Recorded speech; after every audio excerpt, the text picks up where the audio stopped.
परागकण का जीवन काल। Life period of pollen grains. परागकण का वह समय जिसमें परागकण से पराग नलिका का विकास होता है उसे परागकण का जीवन काल कहते हैं। परागकण के जीवन काल का अर्थ है परागकण के सक्रिय रहने से है, अर्थात परागकण कितने समय तक सक्रिय रहता है वह उसका जीवन काल कहलाता है। गेहूं, जौ के परागकणों का जीवन काल 30 मिनट का होता है। रोजेसी गुलाब, लेग्यूमिनेसी, फैबेसी, दाल वर्ग, सोलेनेसी, बैंगन, आलू के परागकणों का जीवन काल कुछ महीने का होता है। परागकणों का जीवन काल को आनुवंशिक कारक, ताप, आर्द्रता आदि प्रभावित करती है। परागकणों के उपयोग या लाभ। परागकण में असंतृप्त वसा पाई जाती है। असंतृप्त वसा पाई जाती है।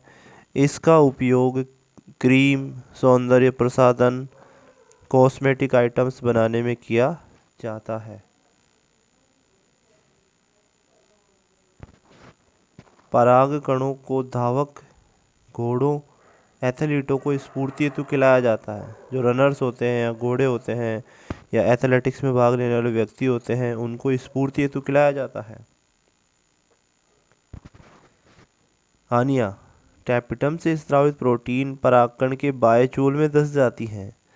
लघु बीजाणुधानी के स्फुटन से परागकण मुक्त होकर वायुमंडलीय आर्द्रता को ग्रहण करता है, जिससे प्रोटीन वायुमंडल में मुक्त होकर मनुष्य में एलर्जी या प्रत्युज्जता उत्पन्न करती है। हे फीवर, श्वसन संबंधित रोग जैसे अस्थमा उत्पन्न होते हैं। पार्थेनियम, छटक चांदनी, कांग्रेस घास, चिनोपोडियम एल्बम, बथुआ, ज्वार के परागकण मनुष्य में एलर्जी उत्पन्न करते हैं। Pollen kit.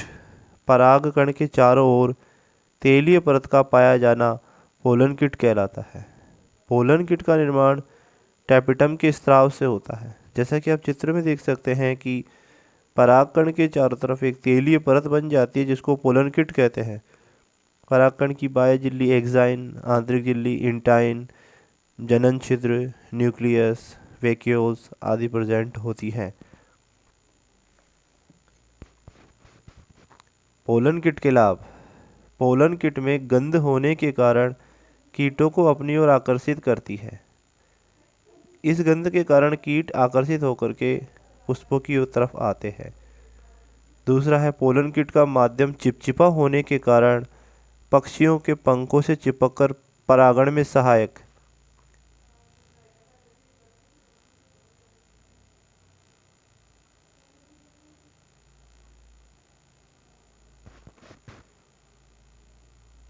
परागकणों को सूर्य से आने वाली पैरावैगनिक किरणों से सुरक्षा प्रदान करना, अर्थात जो पोलन किट होता है यह सूर्य से आने वाली पराग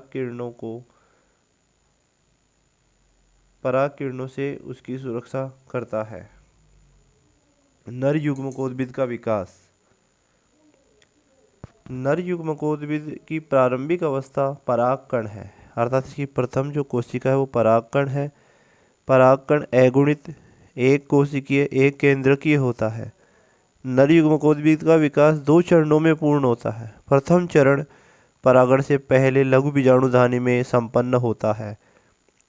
परागकण में समसूत्री विभाजन द्वारा 2 असमान आकार की कोशिकाएं बनती हैं। बड़ी कोशिका को कायिक कोशिका व छोटी कोशिका को जनन कोशिका कहते हैं। कायिक कोशिका प्रारंभ में इसका केंद्रक गोलाकार लेकिन बाद में अनियमिताकार हो जाता है। कोशिका द्रव्य एवं कोशिकांगों की मात्रा अधिक जबकि आनुवंशिक पदार्थ कम मात्रा में होते हैं। जनन कोशिका प्रारंभ में ये लेंस के आकार की होती है लेकिन बाद में इसका आकार गोल हो जाता है। जीवद्रव्य एवं कोशिकांगों की मात्रा कम जबकि आनुवंशिक पदार्थ की मात्रा अधिक होती है। लघु बीजाणुधानी के स्फुटन के समय परागकण द्विकोशिकीय द्विकेंद्र की अगुणित अवस्था में होता है।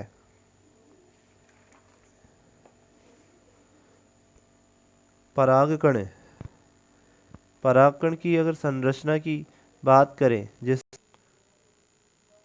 जिससे नर युग्मकोद्भिद का विकास होता है, द्वितीय चरण। यह चरण परागण के बाद में जायांग की वर्तिकाग्र पर संपन्न होता है।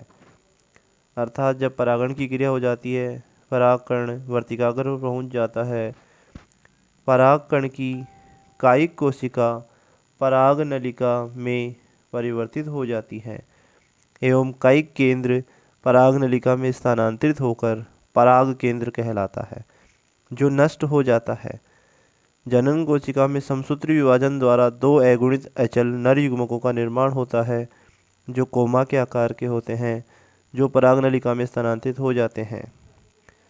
परागकण से पराग नलिका का अंकुरण एवं पराग नलिका में दो नर युग्मकों की उपस्थिति युक्त संपूर्ण संरचना को नर युग्मकोद्भिद कहते हैं। नर युग्मकोद्भिद जो अगुणित संरचना होती है, अगर चित्र की बात करें तो इसमें जो जनन छिद्र पाए जाते हैं, दो नर युग्मक होते हैं, पराग नलिका होती है, कायिक केंद्रक होता है। इस प्रकार ये नर युग्मकोद्भिद का विकास होता है। तो आज हमने परागकण से नर युग्मकोद्भिद के विकास को चित्र द्वारा पढ़ा। यदि वीडियो आपको अच्छा लगा हो तो लाइक, शेयर और सब्सक्राइब जरूर करें। धन्यवाद।